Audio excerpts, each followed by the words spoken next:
तो चलो स्टूडेंट्स, हम लोग पढ़ाई लिखाई शुरू करते हैं बेटा, है ना। तो रे ऑप्टिक्स में हम लोग बेटा रिफ्रैक्शन ऑफ लाइट स्टार्ट करा था हम लोगों ने ना। यस, तो रिफ्रैक्शन ऑफ लाइट में हम लोगों ने बेटा नॉर्मल शिफ्ट पढ़ा था किसी ग्लास स्लैब से, पढ़ा था ना बेटा।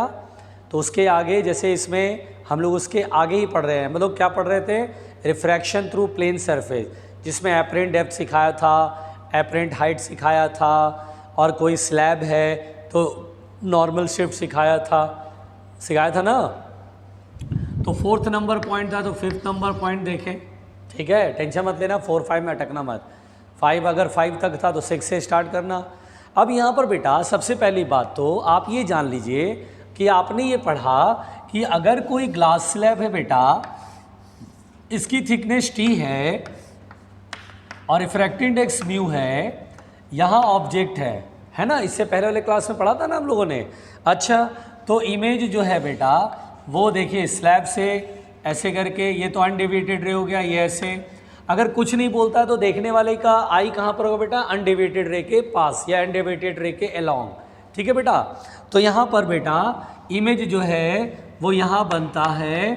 एच एपरेंट का फॉर्मूला कल मैंने आपको समझाया था, है ना। फॉर्मूला क्या था, एच एपरेंट का फॉर्मूला क्या था, μ2/μ1 इंटू एच रियल। तो लाइट रिफ्रैक्शन के बाद बाहर जा रहा है तो 1 into real T upon mu, क्योंकि रियल डेप्थ तो टी के बराबर होगा ना इस सरफेस से, टी डेप्थ नीचे है, ठीक है। तो एच एपरेंट T/μ मैंने कल कराया था। इसके आगे बेटा नॉर्मल शिफ्ट भी मैंने समझाया था। नॉर्मल शिफ्ट क्या था, तो हम बोलते हैं ऑब्जेक्ट एक्चुअली यहाँ पर है लेकिन इमेज यहाँ दिख रहा है, मतलब ऑब्जेक्ट ऊपर से देखने पर यहाँ दिख रहा है। तो जितना ये शिफ्ट हो गया, this shift is called normal shift. और ये आया था T ब्रैकेट में 1 - 1/μ। तो कल आपने ये पढ़ा था, ये शायद कुछ याद आ रहा होगा बच्चों को, है ना। तो कल मैंने यहाँ तक आपको समझा दिया था बेटा, ठीक है ना। तो चलिए इसके आगे हम बढ़ते हैं बेटा। अब यहाँ पर बेटा बहुत ध्यान से सुनिएगा, बहुत ध्यान से सुनिएगा, मेरी बात सुनिएगा। अब जैसे कभी मान लो बेटा ऐसे क्वेश्चन हो कि मान लीजिए ये स्लैब है बेटा, और ये ऑब्जेक्ट है, ठीक है। और आप इधर से देख रहे हैं, तो जानते हो बेटा, बिल्कुल ध्यान से देखना, आप इधर से देख रहे हैं। तो आप जब यहाँ से देखते हैं तो अगर ये ग्लास स्लैब नहीं था, मेरी बातों को ध्यान से सुनना, बहुत सिंपल लैंग्वेज में बोल रहा हूँ, अगर ये ग्लास स्लैब नहीं था तो ये आदमी ऑब्जेक्ट को इतनी दूर पे देखता था, उसको कोई डिस्टेंस ऑब्जर्व हो रहा है, ठीक है भाई। लेकिन जैसे ही आप ये स्लैब लगाते हैं बेटा, बीच में टी थिकनेस का स्लैब और रिफ्रैक्टिव इंडेक्स म्यू, तो होता क्या है बेटा कि इस ऑब्जेक्ट से निकलने वाली लाइट, देखिए लाइट ऐसे निकलेगी, ठीक है। एक तो परपेंडिकुलरली गिरी तो बिना डेविएट हुए सीधा निकल गई, ठीक है। उसके बाद एक लाइट ऐसे गिरेगी, तो देखो ये लाइट यहाँ पर रिफ्रैक्शन होगा। रिफ्रैक्शन में रेयर टू डेंसर जा रहा तो टुवार्ड्स द नॉर्मल, तो ये टुवार्ड्स द नॉर्मल बेंड होगा, और फिर अवे फ्रॉम द नॉर्मल पीछे की ओर बढ़ाएंगे। तो यहाँ पर बेटा बहुत ध्यान से सुनना, कहीं यहाँ पर ये इमेज बनेगा ना, बिल्कुल सही बात है। तो यहाँ पर बेटा ये आदमी अब ऑब्जेक्ट को अपनी जगह पर नहीं देख पाएगा, मतलब ऑब्जेक्ट उसको अपने से उतने डिस्टेंस पर नहीं दिखाई देगा, बल्कि आदमी को लगेगा कि ऑब्जेक्ट पास आ गया, उसको ये दिखाई देगा, है ना, क्योंकि बीच की सारी रेज इसकी आंखों में जाएगी तो पीछे बढ़ाने पे यहाँ कट रहा है। तो यहाँ पर बेटा ये जो इमेज होगा, ऑब्जेक्ट का इमेज, वो स्लैब की तरफ शिफ्ट होगा, या लाइट जिधर जा रहा उधर की तरफ शिफ्ट होगा, है ना बेटा। तो यहाँ पर बेटा अगर कभी भी हमसे ये बोले कि यहाँ पर शिफ्ट हुआ, हाँ भाई शिफ्ट हुआ, अच्छा शिफ्ट किधर हुआ, तो हम बोलेंगे देखो ऐसे याद रखना कि लाइट निकल करके इधर से इधर जा रही है, ऑब्जेक्ट से लाइट निकल के इधर से इधर जा रही है, तो आप बोलना शिफ्ट जो होगा वो लाइट की डायरेक्शन में होगा, लाइट जिधर जा रही है उसी डायरेक्शन में शिफ्ट होगा। आप ऐसे भी बोल सकते हो कि सर इस ऑब्जेक्ट का इमेज स्लैब की तरफ शिफ्ट होगा, या आप ऐसे भी बोल सकते हो इस ऑब्जेक्ट का इमेज देखने वाला जिधर है उधर की तरफ शिफ्ट हो रहा है, ऐसे भी बोल सकते हैं बेटा, ठीक है ना। तो यहाँ पर बेटा ये जो है नॉर्मल शिफ्ट है, और ये जो नॉर्मल शिफ्ट होगा वो T ब्रैकेट में 1 - 1/μ होगा। यानी बिल्कुल आराम से आप बोलेंगे सर 2 बार रिफ्रैक्शन हुआ तो नॉर्मल शिफ्ट ये कैसे आ जाएगा, सर आ जाएगा, डोंट वरी, है ना। बहुत सारे बच्चे सोचते हैं कि सर आपने तो ये जो है स्लैब लिया था, ऑब्जेक्ट यहाँ रखा था, लाइट ऐसे निकल रहा है, यहाँ तो रिफ्रैक्शन एक ही बार हुआ सर, ठीक है, यहाँ तो रिफ्रैक्शन एक ही बार हुआ, ठीक है। ये शिफ्ट ऊपर की तरफ नॉर्मल शिफ्ट, आपने बोला नॉर्मल शिफ्ट T ब्रैकेट में 1 माइनस 1/μ, है ना बेटा। अब आप बोलेंगे सर ऐसे कैसे हो सकता है, अब तो ये जैसे स्लैब है और ऑब्जेक्ट यहाँ पर है सर और ऊपर से देख रहे हैं, तो अब हम बोलेंगे बिल्कुल सही बात है, ऐसे लाइट ऐसे आया अनडेविएटेड रे, बिल्कुल ठीक बात है। ये लाइट ऐसे रिफ्रैक्शन के बाद टुवार्ड्स द नॉर्मल, फिर away from the normal, image यहाँ कहीं बना, तो आप बोलेंगे सर यहाँ तो 2 बार रिफ्रैक्शन हो रहा है, तो 2 बार शिफ्ट होगा। बेटा उसे पूरा सॉल्व वॉल्व करोगे ना तो पहुँचोगे यहीं फाइनली, जो फाइनल इमेज यानी पूरे दोनों स्लैब मतलब दोनों सरफेस से पास होने के बाद, यानी ये जो पूरा स्लैब से लाइट पास होने के बाद जो फाइनल इमेज बना रहा है यहाँ, उसमें जो नॉर्मल शिफ्ट होगा बेटा वो सेम वही रहेगा। We can prove it, but उधर अपन को जाना नहीं है, क्योंकि सॉल्व करके अल्टीमेटली तो तुम यहीं पहुँचोगे ना। तो आपको सिर्फ इतना याद रखना है कि किसी ग्लास स्लैब से अगर लाइट पास होती है तो उसमें नॉर्मल शिफ्ट हो जाता है। अब जैसे देखिए ये ऑब्जेक्ट रियल ऑब्जेक्ट है, लाइट डाइवर्ज होते हुए चल रही है, निकल रही है, स्लैब से पास हुई और फिर यहाँ पर इमेज बना, तो यहाँ पर बोलेंगे स्लैब की वजह से, ग्लास स्लैब की वजह से जो शिफ्ट होता है बेटा वो नॉर्मल शिफ्ट टी ब्रैकेट में 1 माइनस 1/μ होता है।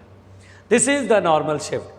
यानी आप इधर से देखेंगे ना तो आपको ये पास नज़र आएगा। आप कभी जैसे कपड़ों के शोरूम में जाते हैं तो बाहर रहते हैं तो आप देखते हैं मोटी कांच की दीवार होती है, उधर कपड़ा रहता है और इधर आप देखते हैं बाहर से, तो आपको वो करीब और बड़ा दिखता है, कारण वो स्लैब की वजह से, वो ग्लास स्लैब जो बीच में रखा है ना उसकी वजह से आपको वो चीज़ पास नज़र आती है, बड़ी नज़र आती है, सुंदर नज़र आती है।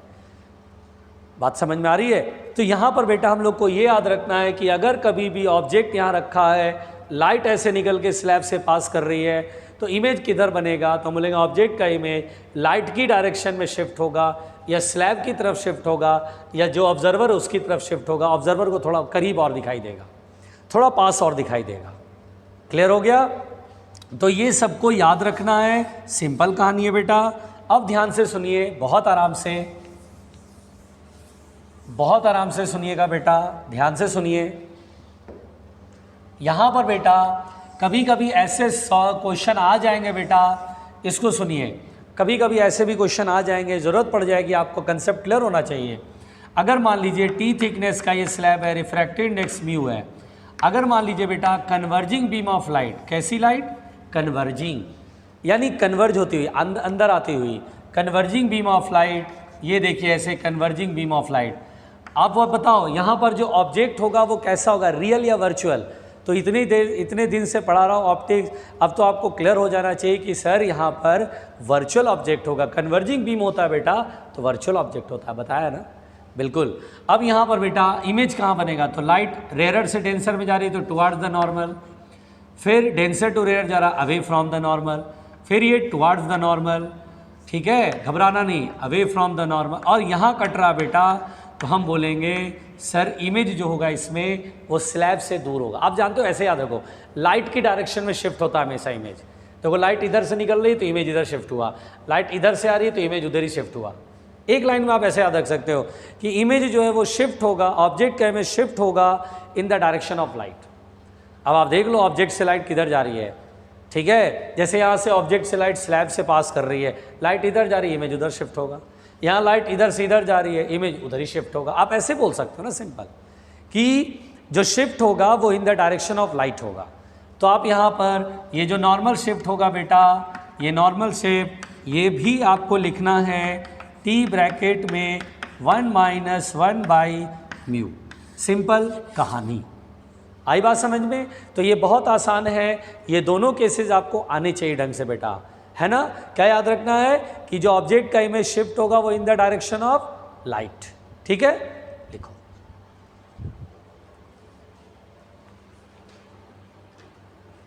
घबराना नहीं,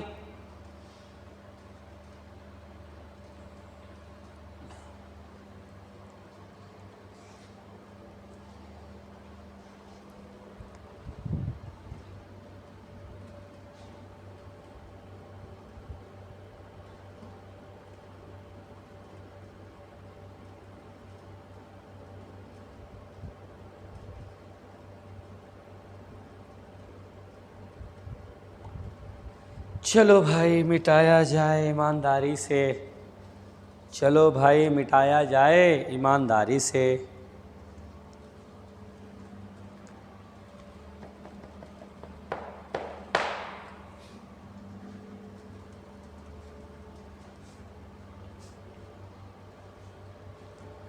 बेटा बेटा जल्दी लिखना प्लीज़।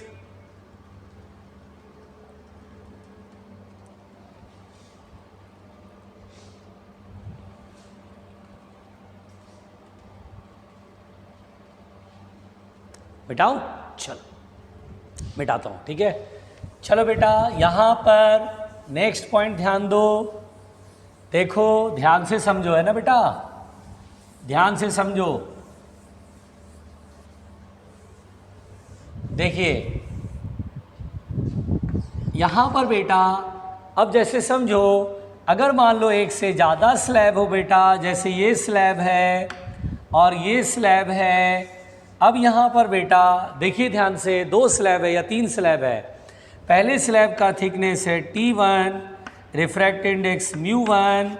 इस स्लैब का थिकनेस है T2, रिफ्रैक्ट इंडेक्स μ2, ठीक है। अब यहाँ पर ऑब्जेक्ट रखा, चलो भाई ऑब्जेक्ट रखा, तो ऊपर से देखने पर इमेज कहाँ दिखाई देगा, इस प्रकार के सवाल आते हैं। तो ऑब्जेक्ट से लाइट निकलेगी, सरफेस के परपेंडिकुलरली गिर रही है, बिना डेविएट हुए निकल जाएगी सामने, ठीक है। फिर यहाँ भी सरफेस के परपेंडिकुलर बिना डेविएट हुए सामने निकल जाएगी। बोलो क्लियर। उसके बाद बेटा यहाँ लाइट इस पर गिरी, ये लाइट इस सरफेस पर गिरी, सरफेस दो मीडियम को सेपरेट कर रहा है, मान लो ये रेयर है थोड़ा, तो लाइट बाहर की तरफ, और फिर यहाँ से एयर में गया, फाइनल इमेज कहीं यहाँ बन रहा है बेटा। तो ये ध्यान दीजिए, फाइनल इमेज जो यहाँ बन रहा है तो इस सरफेस से कितना गहराई में बनेगा, ऊपर से हम देख रहे हैं तो जो सरफेस है नियरेस्ट मेरी आंखों के नज़दीक ये सरफेस, उससे कितना गहराई में है। तो देखिए बेटा हम क्वेश्चन को कैसे बनाएंगे, तो हम लोग बेटा इसको फर्स्ट सरफेस मानेंगे, इसको सेकंड सरफेस। तो हम लोग क्या करेंगे, पहले यहाँ देखेंगे, जब जब रिफ्रैक्शन होगा तब तक ऑब्जेक्ट का इमेज कहीं और बनेगा। देखिए पहले यहाँ देखिए, ये रिफ्रैक्शन हुआ, बिल्कुल आराम से सुनना बेटा, ये लाइट यहाँ पर रिफ्रैक्ट हुई, इमेज यहाँ बनाएगा, है ना। तो पहले तो इस सरफेस से रिफ्रैक्शन हुआ, बिल्कुल फर्स्ट सरफेस को देखो, कंसीडर द फर्स्ट सरफेस, पहले फर्स्ट सरफेस को देखो, कंसीडर द फर्स्ट सरफेस। एकदम बहुत आराम से सुनो बेटा, बहुत अच्छे से सीख जाओगे, ये बहुत ही सिंपल है, ये बहुत ही सिंपल है, बस आप सुन लो। देखिए फर्स्ट सरफेस को देखो बेटा, लाइट यहाँ से चली, रिफ्रैक्शन हुई, प्लेन सरफेस से वन रिफ्रैक्शन। इस सरफेस के लिए जो रियल डेप्थ है ऑब्जेक्ट का वो T1 है, दिखाई दे रहा है, ओके। इस सरफेस से एपरेंट डेप्थ ये H1 है, ठीक है। अभी थोड़ी देर के लिए ये जो इमेज बन रहा है उसे H1 डेप्थ पे मान ले रहे हैं, ये इमेज I1, ठीक है। घबराना नहीं, बिल्कुल मत घबराना, ये I1 है, H1 डेप्थ। यहाँ पर बेटा एपरेंट डेप्थ का फॉर्मूला लगाओ, प्लेन सरफेस से एपरेंट डेप्थ का फॉर्मूला, H एपरेंट फॉर्मूला लिख रहा हूँ पहले, क्या था बेटा, μ2/μ1 इंटू H रियल। चलिए वैल्यू पुट करिए इसमें, H एपरेंट इज H1, ठीक है। μ2 सेकेंड मीडियम, रिफ्रैक्शन के बाद लाइट जिस मीडियम में ट्रेवल करता है सेकेंड मीडियम μ2 ही है, चलो अच्छा है। First medium incident ray first medium μ1 है, और रियल डेप्थ, तो रियल डेप्थ यहाँ से ऑब्जेक्ट यहाँ पर है, T1 डेप्थ नीचे देखो T1 है ये, तो T1 लिखेंगे, चलो भाई अच्छी बात है। तो H1 की वैल्यू आगे बेटा। Now consider the first surface, ना second surface, now consider the second surface. अब बेटा हम सेकेंड सरफेस, लिखना नहीं पीछे पीछे, आपकी आदत क्या है, आप पीछे पीछे लिख लेते हैं बड़े आराम से, आप तो लिखने में माहिर हैं, आप तो बस आपको लिखने का मौका चाहिए, फिर तो आप ध्यान दो, फिर तो आप टूट पड़ोगे, आपको तो बस लिखना है, बस बोर्ड पे जैसे ही लिखा, जैसे ही मैंने लिखा बस आप पीछे पीछे लिखना शुरू, है ना। समझना बूझना तो पूरी ज़िंदगी है ही भाई। बैल ध्यान दो, अब यहाँ से लाइट जो चल रही है वो इस सरफेस पे गिरेगी तो जानते हो बेटा इस सरफेस के लिए ऑब्जेक्ट का काम I1 करता है। ऑब्जेक्ट का काम I1 क्यों करेगा, क्योंकि इस सरफेस पे जो लाइट आ रही है, ये लाइट आ रही है ना बेटा, इस सरफेस पे ये लाइट गिर रही है ना, ये लाइट कहाँ से आती है, अपीयर हो रही है I1 से। तो इस सरफेस के लिए ऑब्जेक्ट का काम कौन करेगा, O या I1, जल्दी बोलो, इस सरफेस के लिए ऑब्जेक्ट का काम कौन करेगा, O या I1, तो आंसर है I1, है ना। I1 ऑब्जेक्ट हो गया, ठीक। और फिर रिफ्रैक्शन के बाद फाइनल इमेज यहाँ बन रहा है, और मुझे H एपरेंट सॉल्व करना है, H एपरेंट सॉल्व करना है। तो H एपरेंट बराबर μ2/μ1। बताओ यहाँ से रिफ्रैक्शन, इस पर देखो बस, इसको मत देखो, इसका काम हो गया, इसको देखो। रिफ्रैक्शन लाइट सेकेंड मीडियम मतलब रिफ्रैक्शन के बाद लाइट एयर में ट्रेवल हो रहा है तो 1, फिर फर्स्ट मीडियम यानी लाइट इंसिडेंट रे जिस मीडियम में ट्रेवल हो रहा है, इस सरफेस पे गिरने वाला इंसिडेंट रे कौन से मीडियम में ट्रेवल हो रहा है, सेकेंड, यानी μ2 है। तो μ2 इंटू रियल डेप्थ, इस सरफेस के लिए ऑब्जेक्ट का काम कौन करेगा, I1O कौन है ऑब्जेक्ट इसके लिए, तो इसके लिए ऑब्जेक्ट है I1, क्योंकि ये जो लाइट आ रही है वो यहाँ से आती हुई अपीयर हो रही है। यहाँ से डेप्थ कितनी होगी, तो T2 प्लस H1, देखो T2 ये स्लैब की थिकनेस प्लस H1, तो यहाँ से यहाँ तक पूरा निकल जाएगा, तो T2 plus H1, T2 plus H1, और H1 की वैल्यू पुट करो, μ2 को डिवाइड करो नीचे 1/μ2, और H1 की वैल्यू कितना है बेटा, फर्स्ट इक्वेशन में देखो μ2 बाई μ1 इंटू T1, μ2 से μ2 कैंसिल, H एपरेंट की वैल्यू हमारे पास आ गया T1/μ1 प्लस T2/μ2। अरे तो बहुत इजी है भाई, अरे तो बहुत इजी है, अरे तो बहुत इजी है। अच्छा अरे सर एक स्लैब से तो एपरेंट डेप्थ T/μ पढ़ा ही था, अच्छा दो स्लैब है तो एपरेंट डेप्थ होगा T1/μ1 प्लस T2/μ2। अरे तीन स्लैब हो, n स्लैब हो, मैंने बोला n स्लैब है, फॉर n स्लैब्स बोलो क्या लिखेंगे H एपरेंट का वैल्यू, H एपरेंट हो जाएगा T1/μ1 plus T2/μ2 plus dot dot dot plus Tn/μn। अरे ये तो बहुत ही इजी है भाई, ये तो बहुत ही इजी है, पहुँचो, डरना नहीं, घबराना नहीं, मैं बार बार बोल रहा हूँ घबराना नहीं, फॉर्मूला याद रखो, ठीक है, पहुँचो, बिल्कुल डरना नहीं।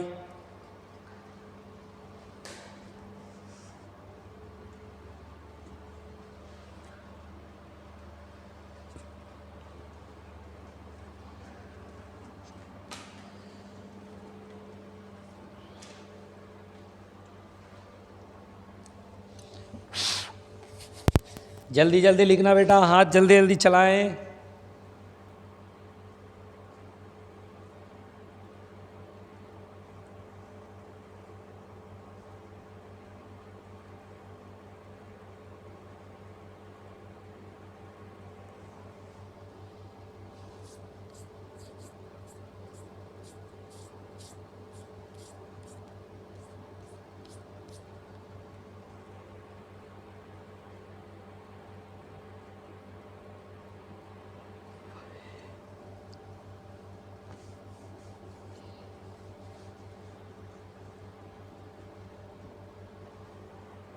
हो गया,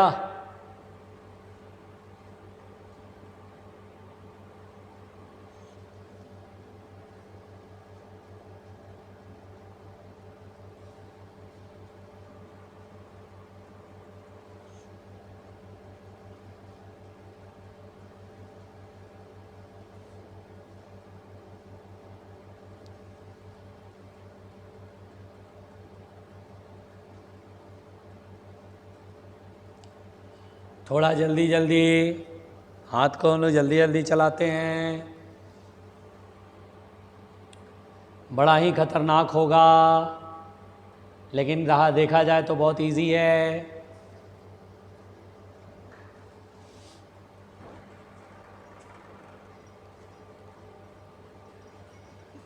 लाओ भाई लाओ,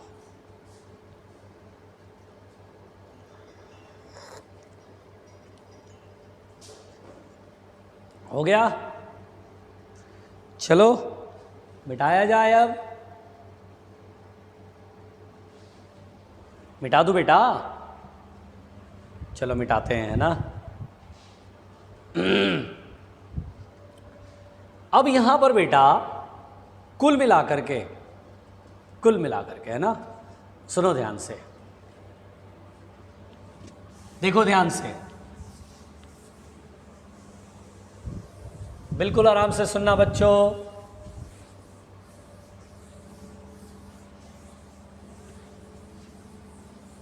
बिल्कुल आराम से सुनना।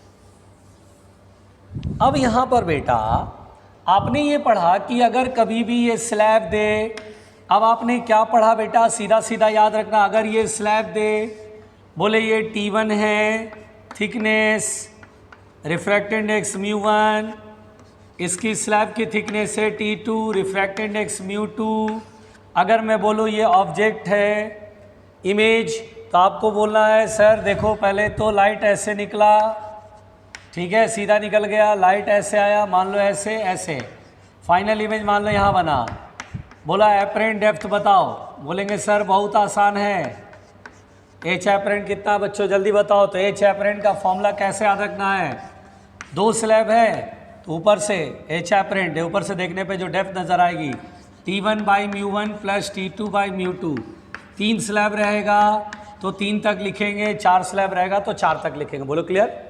अच्छा ये तो पढ़ लिया बेटा। अगर इसमें मुझे नॉर्मल शिफ्ट पूछे, क्या पूछे बेटा कि भैया नॉर्मल शिफ्ट बताओ कितना होगा, नॉर्मल शिफ्ट बताओ कितना होगा।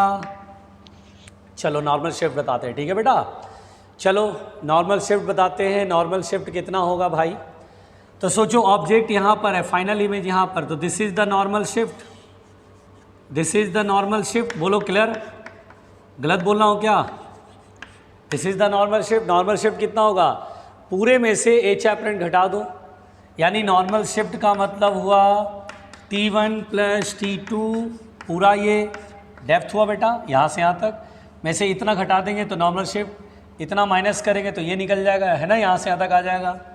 तो माइनस एच एपरेंट, और एच एपरेंट की वैल्यू मेरे पास ये है, वैल्यू पुट कर लेते हैं, T1 plus T2 minus T1/μ1 plus T2/μ2, और बेटा ब्रैकेट खोल लेंगे, ये T1 और ये T1 कॉमन हो जाएगा, तो नॉर्मल शिफ्ट होगा T1 ब्रैकेट में 1 माइनस 1/μ1 प्लस T2 ब्रैकेट में 1 माइनस 1/μ2।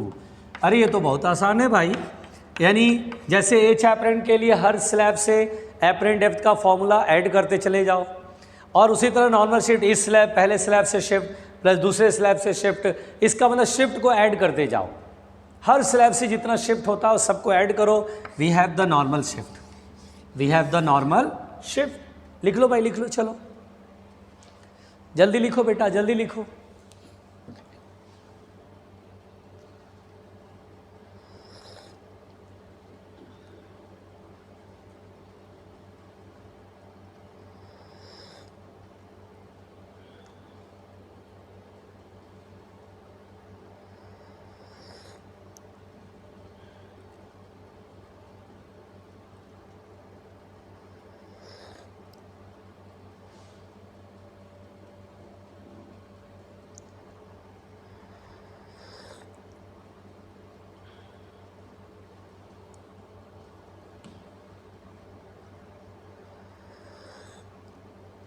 जल्दी बेटा,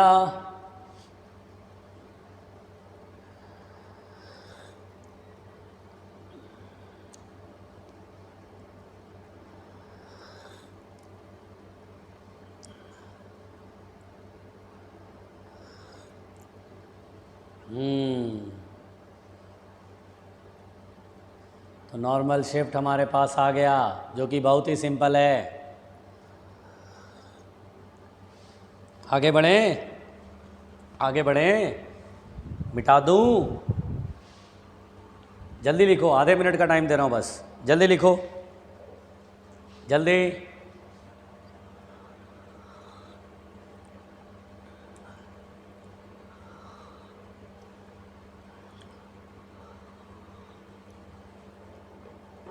चलो मिटा दे, ठीक है भाई, ये तो हमने सीख लिया बेटा, है ना, बहुत ही सिंपल है, ठीक है, ये बहुत ही आसान है, बहुत ही इजी है ना बेटा, जोर से बोलो, बहुत ही इजी है। अब हम लोग एक काम करते हैं, हम लोग पहले क्वेश्चन करते हैं, हम लोग पहले क्वेश्चन करते हैं, जो पढ़ा उस पर सवाल कर लेते पहले, है ना। चलिए पहला सवाल देखिए बेटा, अब डिफरेंट डिफरेंट क्वेश्चन करेंगे, थोड़ा क्वेश्चन करेंगे ना तो समझ में आएगा कि कैसे बनता है क्वेश्चन, ठीक है बेटा। चलिए अगर मैं आपसे कहूँ कि बताइए एक बीकर है और उसमें पानी भरा है बेटा, ठीक है, घबराने का नहीं, पहली बात तो घबराने का नहीं। मान लो 4 सेंटीमीटर तक पानी भरा हुआ है, तो बताइए यहाँ पर अगर एक ऑब्जेक्ट या बॉटम पर एक पॉइंट बना दें, ऊपर से देखने पर ये कहाँ दिखाई देगा, और ये वाटर है, वाटर का रिफ्रैक्टिव इंडेक्स होता है 4/3, तो ऊपर से देखने पर हमें फाइंड एपरेंट डेप्थ बताना है, हमें एपरेंट डेप्थ बताना है, तो आप आधे मिनट में इसे जल्दी से सॉल्व करके बताइए। ऊपर से देखने पर एपरेंट डेप्थ कितना नजर आएगा? जल्दी जल्दी, हो गया? आधे मिनट का टाइम है बेटा, फटाफट करना। वाटर का रिफ्रैक्टेड इंडेक्स 4/3 है, मैंने बताया हुआ है। कर लिया? मैं रुक रहा हूं बड़े ही शांति से।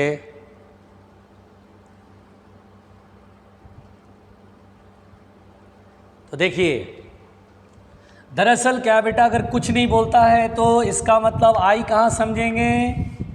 आई समझेंगे very close to the undeviated ray, ठीक है।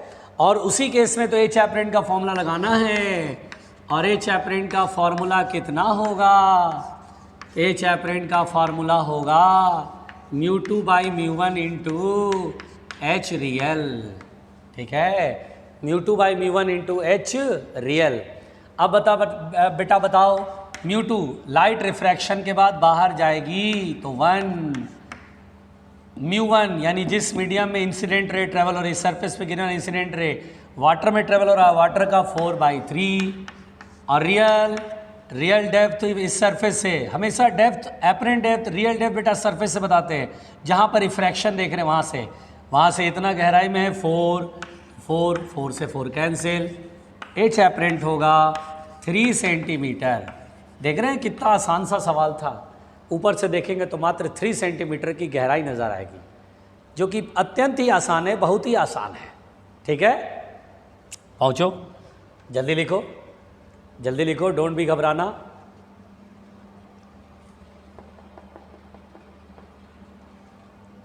डोंट बी घबराना।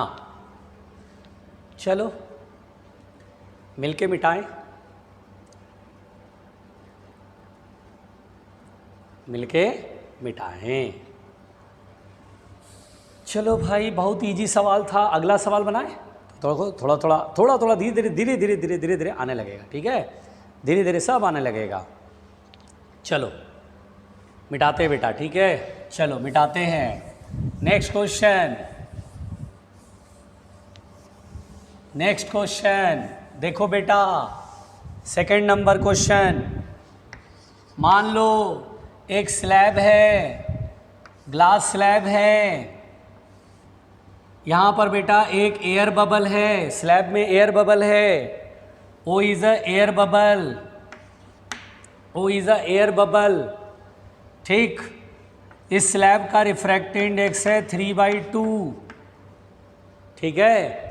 जब हम इधर से देखते हैं, यानी फर्स्ट आई, कौन सा आई? फर्स्ट आई, और इधर से देखते हैं कौन सा आई?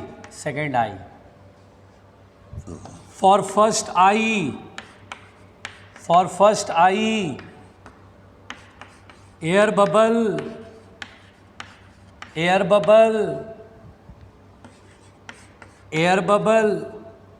appears at a distance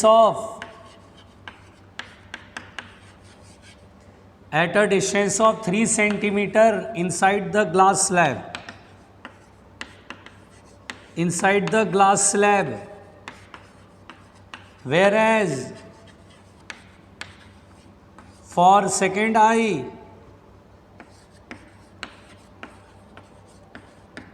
it appears at a distance of, घबराना नहीं, at a distance of 6 centimeter. Find the thickness of glass slab. Find the thickness of glass slab. Glass slab की थिकनेस बतानी है। Find the thickness of glass slab. ये हमारे पास question है। इस सवाल का जवाब हमें देना है। आपको मैंने 1 मिनट का टाइम दिया। यूज़ योर अनयूज्ड माइंड, अपनी बुद्धि खूब लगाओ, जितनी खोपड़ी लगा सकते हो लगा लो। चलो जल्दी बनाओ। यूज योर अनयूज्ड खोपड़ी।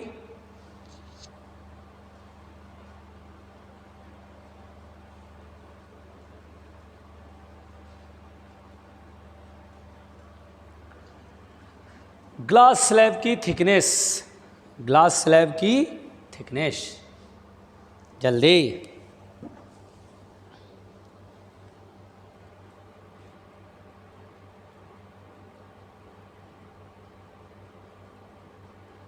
बताओ बेटा बताओ।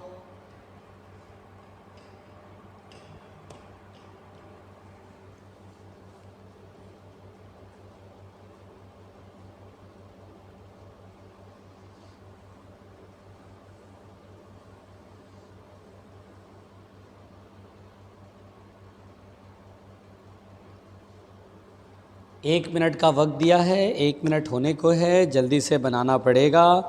कुछ बच्चे शायद अटैम्प्ट ले रहे होंगे, जो अटैम्प्ट ले रहे होंगे वही कुछ कर पाएंगे, जो बैलों की तरह देख के लेट गए होंगे वो नहीं कर पाएंगे। मैंने वक्त दिया है ताकि आप अटैम्प्ट कर सकें, तो अटैम्प्ट करिए, क्वेश्चन पढ़िए, कुछ सोचिए। एच एपरेंट का ही फॉर्मूला लगेगा, क्योंकि प्लेन सरफेस है।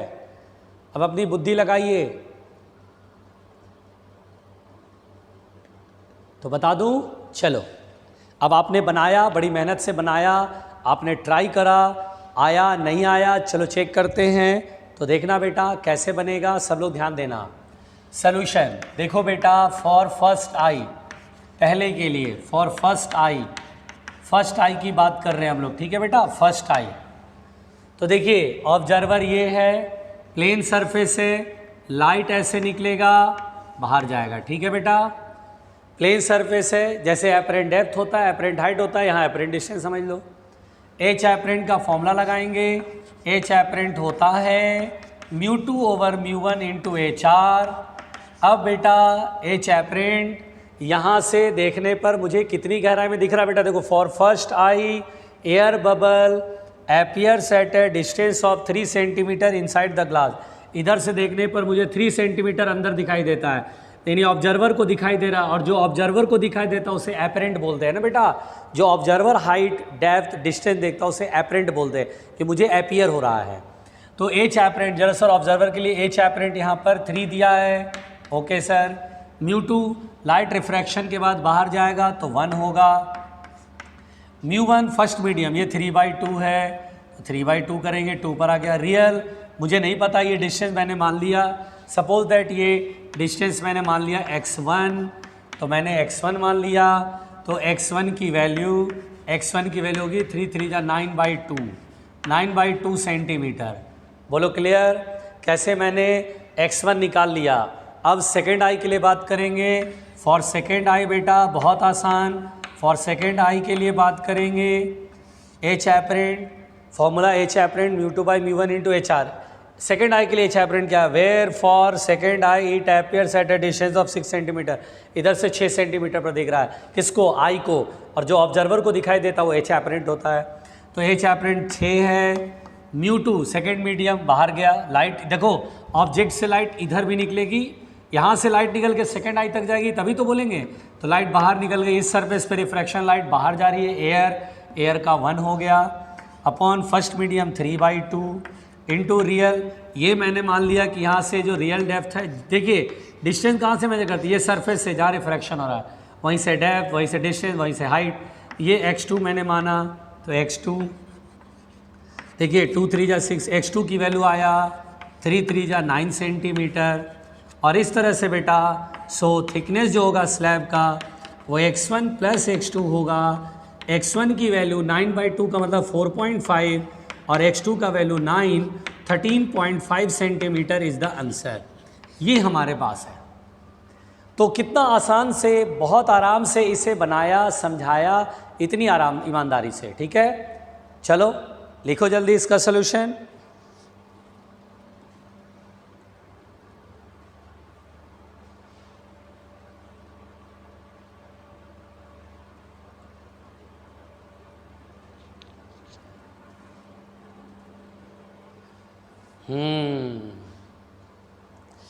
जल्दी भैया जल्दी, जल्दी भैया जल्दी।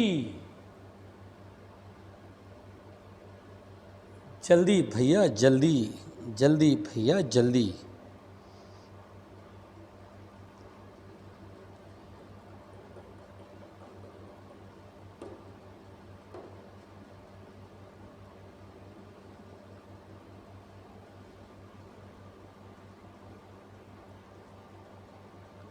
हो गया क्या? सॉल्यूशन बहुत इजी नहीं था? आप खामाखा घबरा रहे थे बेटा, आप खामाखा घबरा रहे थे। चलो पहुँचो, लिखो जल्दी।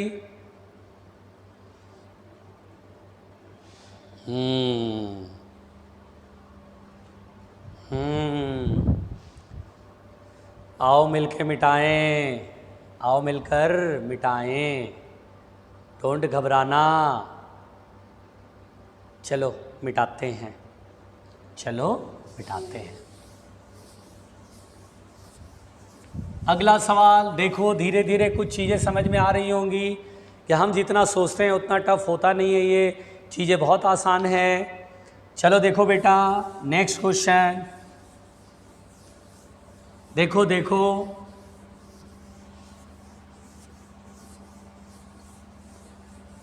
देखो ध्यान देना बेटा।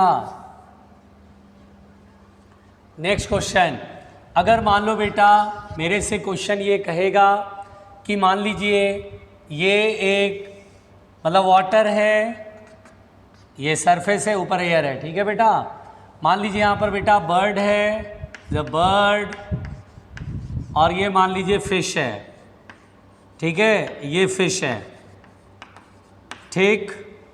अब आपसे कहेगा कि बर्ड इज मूविंग डाउनवर्ड, ठीक है, बर्ड नीचे की तरफ आ रही है, मान लीजिए 5 मीटर पर सेकेंड से, and fish is moving upward, मान लीजिए 4 मीटर पर सेकेंड से, ठीक। क्लियर हो गया? अच्छा, तो कहता है वाटर का रिफ्रैक्टिव इंडेक्स अगर 4/3 है, ठीक है, तो क्वेश्चन ऐसे कहेगा बेटा, find find find velocity, find the पहला velocity of bird with respect to fish, find the velocity of bird with respect to fish, fish के रिस्पेक्ट में। दूसरा velocity of fish with respect to bird. इस तरह का question मिलता है और हम ये क्वेश्चन कैसे बनाएंगे ध्यान देते हैं। तो मैं बताऊं, बता दूं ना? चलो तो फाइंड करते हैं। एक बना के दिखाता हूं, दूसरा आप बनाना पहले, ठीक है? एक बना के दिखाता हूं पहले, ठीक। चलिए, तो सोल्यूशन ए, देखिए पहले का सोल्यूशन मैं दे रहा हूं, ठीक है बेटा। एक बना के दिखाऊंगा तो फिर दूसरा आप अटेम्प्ट करना, ठीक है। अब कह रहा बेटा velocity of bird with respect to fish, with respect to fish, fish के रिस्पेक्ट में। देखने वाला फिश है, देखने वाला कौन है? फिश, ये देखेगा, ओके। तो ऑब्जर्वर कौन है बेटा? फिश। तो पहले ऐसे लिख लेते हैं, ऑब्जर्वर कौन है? तो हमारा है फिश। और ऑब्जेक्ट कौन है यहाँ पर? जल्दी बताओ, बर्ड। ये पहले हमारे दिमाग में क्लियर होना चाहिए कौन देख रहा है। साफ साफ लिखा है velocity of bird with respect to fish, fish के रिस्पेक्ट में इसमें कितनी वेलोसिटी दिखाई देगी। ये तो बेटा ग्राउंड के रिस्पेक्ट में, पानी के सरफेस के रिस्पेक्ट में है, ठीक। तो फिश के रिस्पेक्ट में बर्ड में वेलोसिटी। देखने वाला कौन? ऑब्जर्वर ही है। लाइट यहाँ तक आनी चाहिए, जो देखेगा उस तक लाइट आती है ना। हाँ देखिए, पहले आराम से समझा, ये ऑब्जेक्ट हो गया, तो ऑब्जेक्ट से निकल के लाइट ऑब्जर्वर तक आएगी। लाइट ऐसे चलेगी, ऐसे आएगी, ठीक है बेटा। चलिए एक काम करते हैं, इस हाइट को सपोज दैट x मान लेते हैं और इसको y मान लेते हैं। बोलिए समझ में आया? चलिए पहली बात तो बेटा, फिश को क्या बर्ड एपरेंट, ये जो x हाइट है क्या x हाइट पर दिखाई देता है फिश को? तो नहीं सर, हमने आपको एपरेंट हाइट पढ़ाया था, है ना। ऑब्जर्वर यहाँ है, अगर ऑब्जर्वर यहाँ है तो फिश कितनी ऊंचाई पर सॉरी, अगर फिश यहाँ पर है तो बर्ड कितनी ऊंचाई पर दिखाई देगा। याद करिए, टॉपिक मैंने ऐसे नहीं पढ़ाया था। अगर ऑब्जेक्ट यहाँ पर है h हाइट पर और लाइट ऐसे जाती है ऑब्जर्वर की आंखों में, तो एपरेंट डेप्थ कहीं यहाँ नज़र आता और ऊंचाई पर नज़र आता। h एपरेंट का फॉर्मूला पढ़ाया था ना, वही तो है यहाँ पर।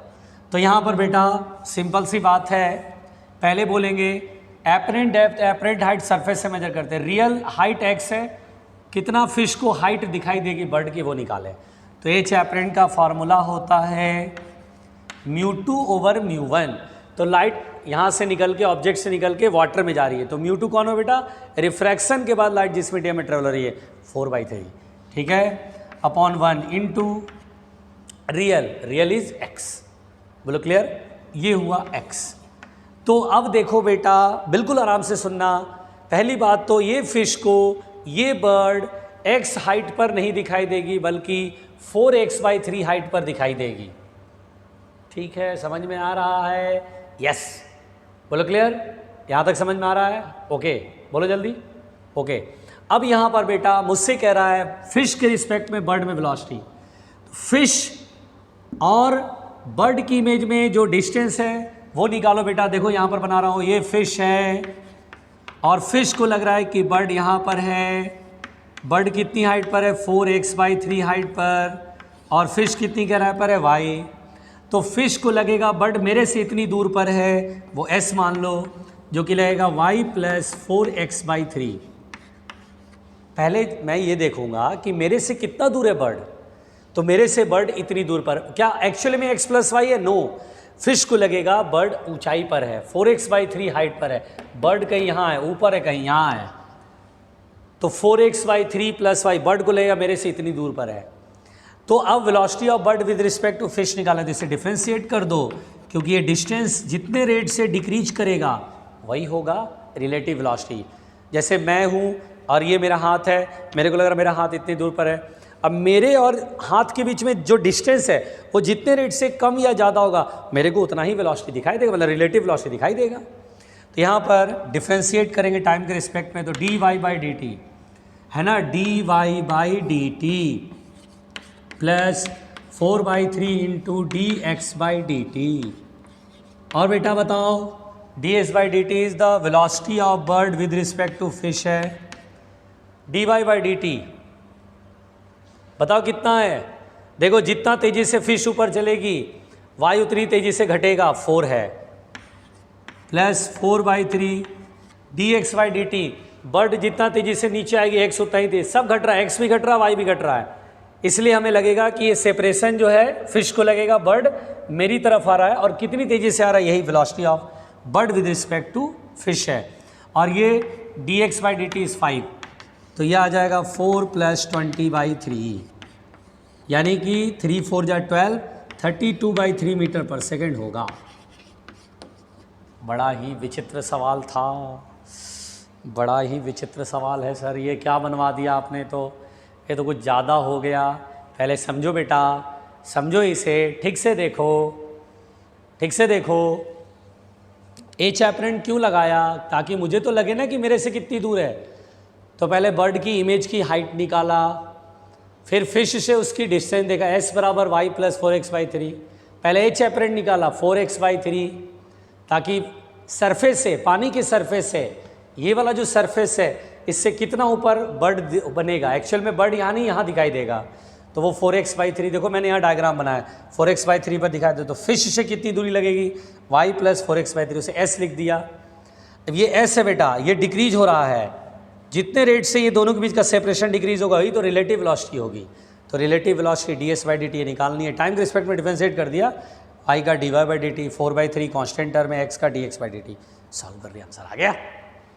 जल्दी लिखो, घबराना नहीं बेटा, जो डर गया समझो घर गया, डरने का नहीं, डरने का नहीं।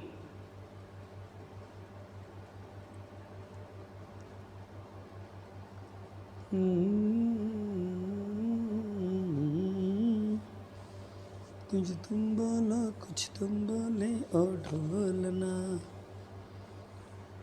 जल्दी प्यारे उल्लू, जल्दी।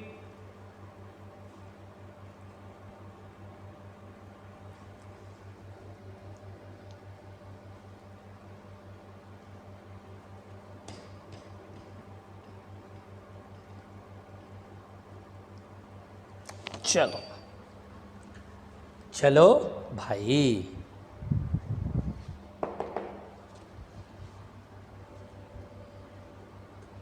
हाँ भाई, बड़ा खतरनाक था नहीं? आप तो डर गए होगे, बिल्कुल रायता फैला लिया है, भगवान अब क्या हो गया, बचाओ बचाओ। चलो लिखो, दूसरा सवाल फिर बनाता हो तो दूसरे सवाल में थोड़ा और पिक्चर क्लियर हो शायद। इसको एक बार रिवाइज जरूर करना बच्चों। हालांकि मेरी गलतफहमी रहती है कि आप पढ़ते हो, लेकिन वैसा मैं मान लेता हूँ, अजम्पशन कर लेता हूँ कि आप घर पे इसको एक बार दोबारा पढ़ेंगे। ठीक है, अगर करते हैं ऐसा तो आपकी बड़े फ़ायदे की चीज़ हो गई है। चलो मिटाऊँ, जल्दी जल्दी हाथ तो चलाओ, जल्दी। अब मेरे को बताना है velocity of fish with respect to bird. Oh my god, with respect to bird, देखने वाला है bird.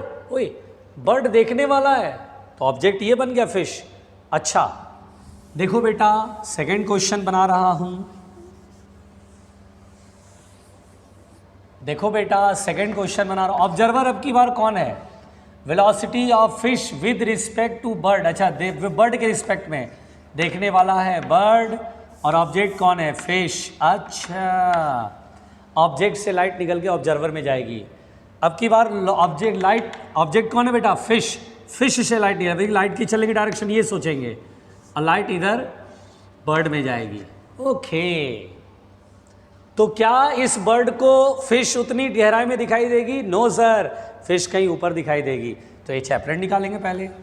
H apparent mu two का मतलब रिफ्रैक्शन, लाइट बाहर निकल रही है तो 1/4/3 इंटू रियल, यहाँ से गहराई रियल y है। एच एपरेंट तो 3y/4 लगेगा, इस पक्षी को लगेगा, इस बर्ड को लगेगा। अब ये बर्ड को लगेगा, अबे ये फिश y गहराई में नहीं बल्कि 3y/4 गहराई में। ओके, 3y/4 गहराई में है तो बर्ड और फिश के बीच का डिस्टेंस निकालो। मतलब आपको ऐसा लगेगा बेटा, ये बर्ड है जो कि x हाइट पर है और ये फिश है जो कि 3y/4 हाइट डेप्थ में है। तो बर्ड और फिश के बीच का डिस्टेंस लिख लो, s बराबर x plus 3y/4।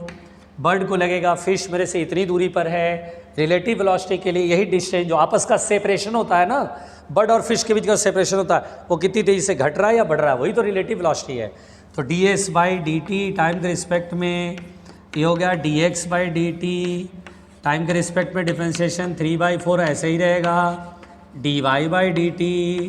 Okay, ds/dt को velocity of fish with respect to bird है।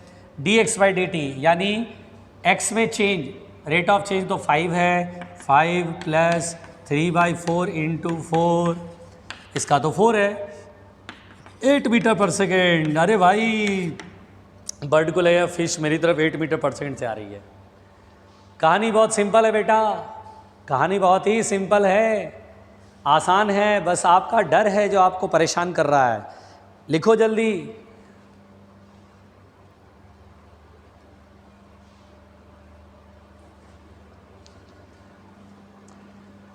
प्यारे बच्चों जल्दी, प्यारे बच्चों जल्दी।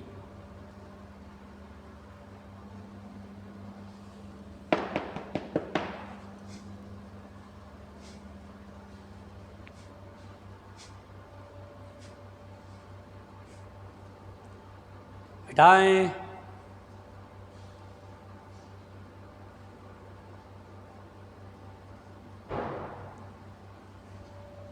चलो भाई, चलो भाई। तो मैंने अभी थोड़े बहुत सवाल कराए जिससे कुछ तो सीखने को मिला होगा, ऐसा मान लें, मिला ही होगा। अब आगे बढ़ते हैं बेटा,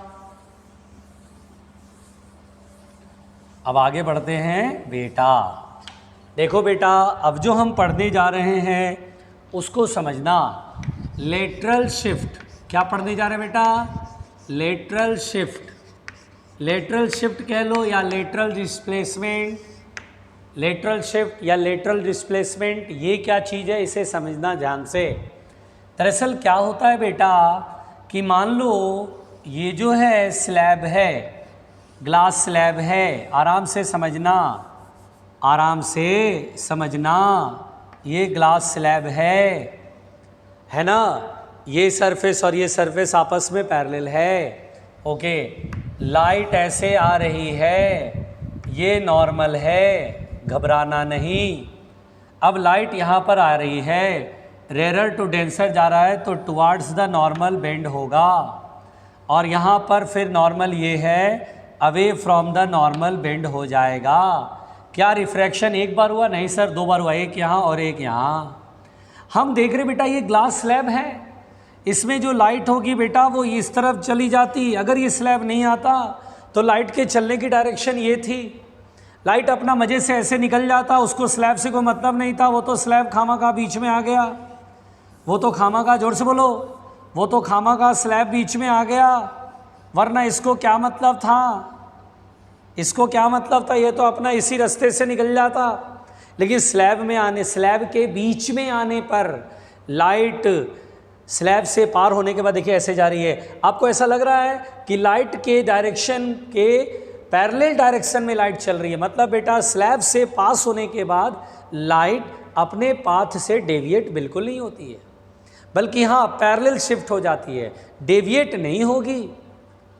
ये समझना, डेविएट बिल्कुल नहीं हो रही है। हाँ यहाँ डेविएट हो, अंदर की तरफ मुड़ गई, फिर बाहर की तरफ मुड़ गई, जितना अंदर मुड़ी उतना ही बाहर मुड़ गई, और पैरेलल चल रही है। तो बेटा इसे बोलते हैं लेटरल शिफ्ट, यानी स्लैब कभी भी लाइट को कन्वर्ज या डाइवर्ज नहीं कर सकता है।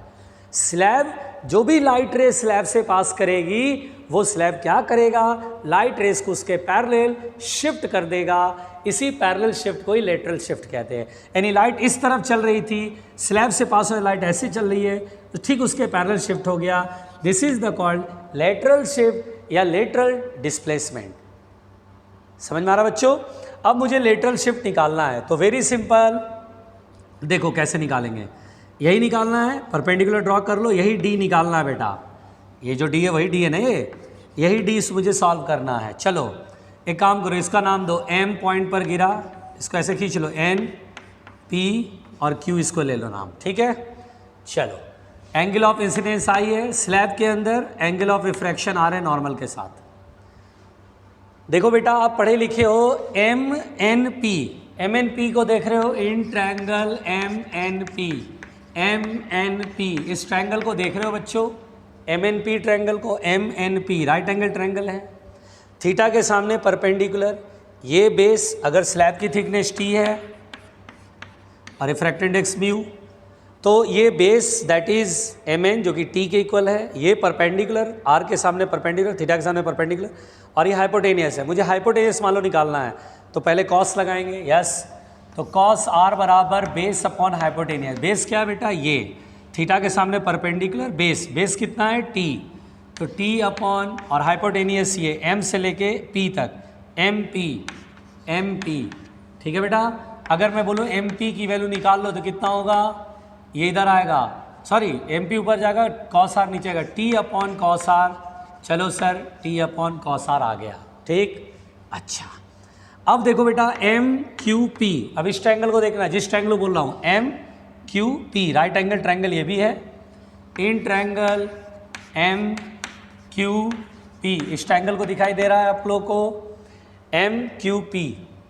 अच्छा देखो ये आर है, ये आई है, क्या ये पूरा ही आई होगा, ये लाइन वर्टिकली अपोजिट, ये लाइन सीधी जा रही है, ये लाइन सीधी जा रही है, आई, तो क्या ये एंगल आई माइनस आर होगा, सोच के देखो, आई में से आर घटाएंगे, ये एंगल होगा आई माइनस आर। इस ट्रायंगल में बेटा एम क्यू पी ट्रायंगल में थीटा यानी आई माइनस आर के सामने परपेंडिकुलर पी क्यू, ये मुझे निकालना है, बेस और हाइपोटेनियस, हाइपोटेनियस एम पी मुझे मालूम है, उधर से एम पी मालूम है ना, यानी ये साइड मालूम है, ये निकालना और एंगल मालूम है, तो साइन थीटा, देखो थीटा के सामने परपेंडिकुलर हाइपोटेनियस, साइन थीटा, तो sine I minus R equal to perpendicular upon hypotenuse, perpendicular D और hypotenuse M P, D upon M P, और क्या एम पी की वैल्यू है टी अपॉन कॉस आर, या एक काम करो डी बराबर लिख लो, डी निकालना है ना, एम पी इधर आएगा बेटा ऊपर, और एम पी की वैल्यू है T upon cos R into sine I minus are.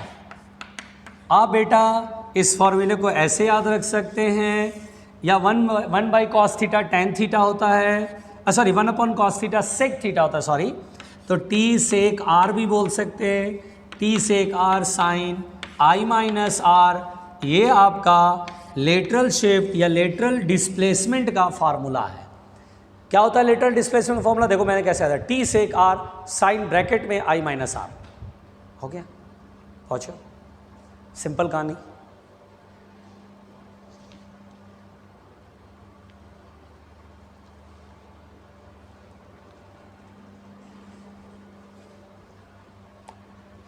जल्दी जल्दी जल्दी जल्दी जल्दी जल्दी जल्दी जल्दी जल्दी।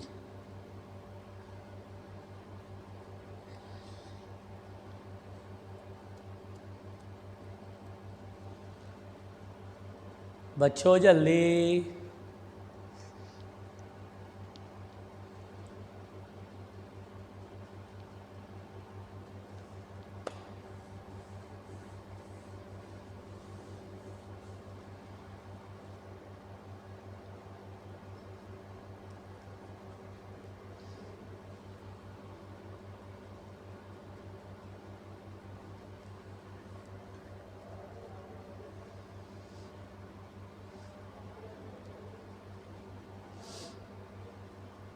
हो गया। तो लेटरल शिफ्ट मैंने पढ़ा दिया है बेटा।